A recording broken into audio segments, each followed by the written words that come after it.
Hello friends, welcome to Rathi's kitchen. நான் உங்கள் ஏமா பேசுகிறேன். இன்றைக்கி நம்ம சேனலில் 10லேருந்து 15 நிமிஷத்துக்குள்ளே டிஃபன் சாம்பார் எப்படி சுலபமாக செய்கிறது தான் பார்க்க போகிறோம். அதுவும் ஹோட்டல் ஸ்டைலில் ரொம்ப சுலபமாக பிகினர்ஸ் பேச்சுலர் கூட செஞ்சிடலாம். எப்படி செய்யலாம் நம்ம வீடியோக்குள்ளே போய் பார்க்குறதுக்கு முன்னாடி நம்ம சேனலை சப்ஸ்கிரைப் பண்ணிவிட்டு பாருங்கள் ஃப்ரெண்ட்ஸ். இப்போ வாங்க வீடியோக்குள்ளே போகலாம்.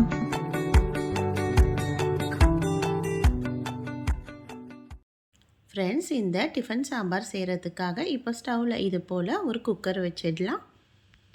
இந்த குக்கர் சூடானோடனே இதில் 2 டேபிள் ஸ்பூன் அளவுக்கு எண்ணெய் சேர்த்துக்கலாம். இது கூட அரை ஸ்பூன் அளவுக்கு சீரகம் சேர்த்துக்கலாம்.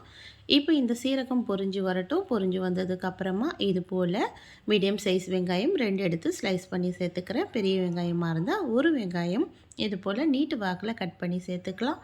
இந்த வெங்காயத்தை இது போல் வதக்கி விட்டதுக்கப்புறமா இதுலேயே கொஞ்சமாக பச்சை மிளகாயும் சேர்த்துக்கலாம். 4 பச்சை மிளகாயை இது போல் கீறிட்டு சேர்த்துருக்கேன். இது கூட கொஞ்சமாக கறிவேப்பிலையும் சேர்த்துக்கலாம். சேர்த்துட்டு இப்போ இதை நல்லா இது போல் வதக்கி விட்டுடலாம். 1 நிமிஷத்துக்கு இந்த அளவுக்கு வெங்காயம் கலர் மாறுற அளவுக்கு வதக்கி விட்டால் போதும். ரொம்ப செவக்கணும்னு அவசியம் கிடையாது. இப்போ இது கூடவே 2 மீடியம் சைஸ் தக்காளியை இதையும் கொஞ்சம் பெருசாகவே கட் பண்ணி சேர்த்துக்கிறேன். இந்த குக்கரில் தான் நம்ம இந்த சாம்பார் செய்ய போகிறோம். அதனால் நம்ம இது போல் பெரிய வாக்கிலேயே கட் பண்ணி சேர்த்துக்கலாம்.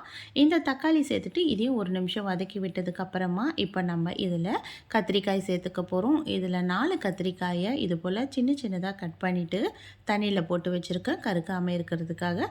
அந்த கத்திரிக்காயை சேர்த்துட்டு இது போல் நல்லா கலந்து விட்டுடலாம். கத்திரிக்காய் சேர்த்துட்டு இது போல் வதக்கி விட்டதுக்கப்புறமா மீடியம் சைஸ் உருளைக்கிழங்கு தோலை சீவிட்டு சின்ன சின்னதாக கட் பண்ணிவிட்டு இதையும் சேர்த்துக்கலாம். இது கூடவே 4 டேபிள் ஸ்பூன் அளவுக்கு துவரம்பருப்பு சேர்த்துக்கலாம். துவரம்பருப்பு நான் சேர்த்தது எடிட்டிங்கில் மிஸ் ஆகிடுச்சு, சாரி. நீங்கள் 4 டேபிள் ஸ்பூன் அளவுக்கு துவரம்பருப்பு சேர்த்துக்குங்க.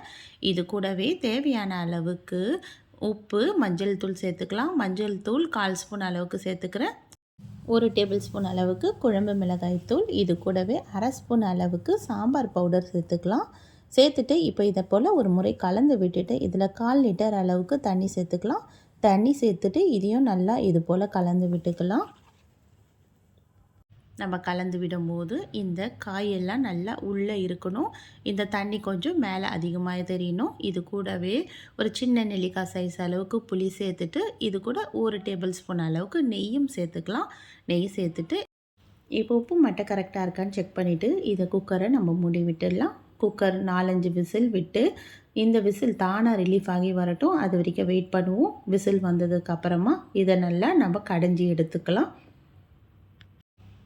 இப்போ குக்கர் விசில் வந்து நான் பருப்பெல்லாம் நல்லா கடைஞ்சி எடுத்துட்டேன். இப்போ நம்ம தாளிக்கிறதுக்காக ஸ்டவ்வில் ஒரு கடாய் வச்சுக்கலாம். இந்த கடாய் சூடானதுக்கப்புறமா இதில் 1 டேபிள் ஸ்பூன் அளவுக்கு எண்ணெய் சேர்த்துக்கலாம். எண்ணெய் சூடானதுக்கப்புறம் 2-3 பல் பூண்டு தோலோடவே இடிச்சிட்டு சேர்த்துக்கலாம். பூண்டு சேர்த்துட்டு கொஞ்சம் கலர் மாதிரி வரட்டும். நல்லா ஒரு 10 செகண்ட் ஆனதுக்கப்புறம் அரை ஸ்பூன் அளவுக்கு கடுகு சேர்த்துக்கலாம். இப்போ கடுகு பொரிஞ்சு வந்ததுக்கப்புறமா ஸ்டவ் ஆஃப் பண்ணி விட்டுடலாம். இப்போ நம்ம ஏற்கனவே கடைஞ்சி ரெடி பண்ணி வச்சுருந்தோம்ல இந்த சாம்பார், அதில் எடுத்து சேர்த்துட்டு இப்போ இதில் கொஞ்சமாக கொத்தமல்லி இலைகள் மட்டும் சேர்த்துக்கலாம். அவ்வளோதான், நல்லா டேஸ்டியான டிஃபன் சாம்பார் நமக்கு ரெடி ஆகிடுச்சு. எவ்வளோ சுலபமான ரெசிபி பாருங்கள் ஃப்ரெண்ட்ஸ்.